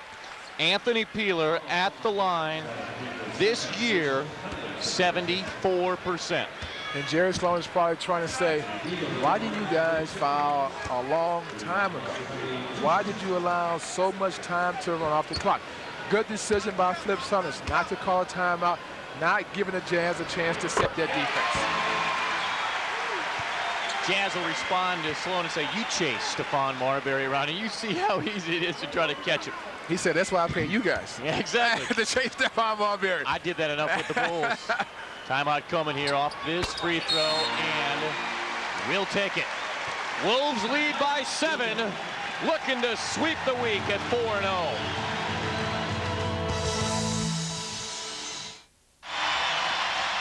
The Timberwolves continuing to hold off the Jazz. 32 seconds to go. The lead is 7, and Jazz must be thinking about this guy who has been the difference, Marbary, but now knowing they need 3-point shots. Well, the Minnesota defense cannot give up a very quick score because the Jazz will look to score quick and save some time on the clock. The Timberwolves defense must force this basketball back towards half court so the Jazz can run some time off the clock. Stockton, ball fake, contact, no call, 3, air ball to Minnesota. That's good defense by Terry Porter to stay down, to stay patient. And that's what I talk about, Chad, mental toughness. Into Terry, and they foul him right away with 24 seconds to go. It's a good job by Sam Mitchell making sure he got the ball into the hands of a very good free throw shooter, and Terry Porter can shoot free throws very well. Normally you think of the Utah Jazz with numbers like this in the fourth quarter.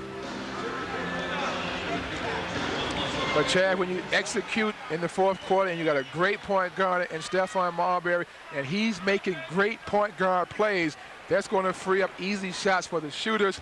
And the Timberwolves are great and poised at the foul line tonight. Chad, this basketball team has really grown up. And a lot of it goes back, I think, to the Dallas loss to start the road trip.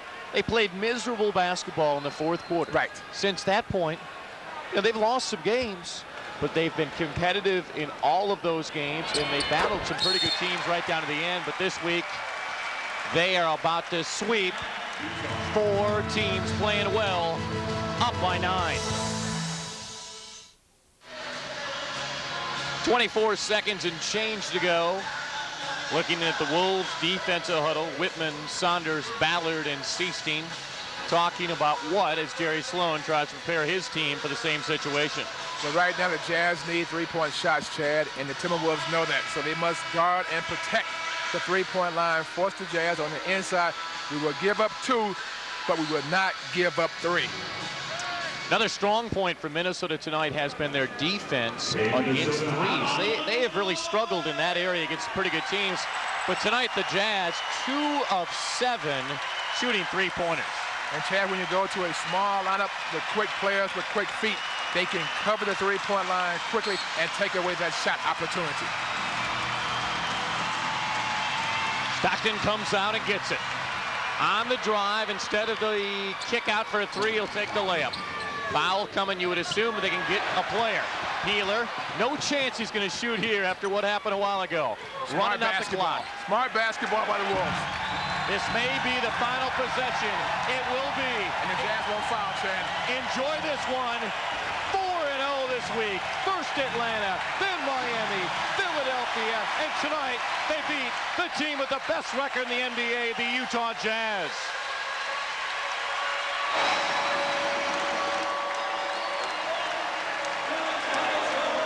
Another entertaining game, and the Wolves move to 42 wins. Your final tonight, 110-103 Minnesota.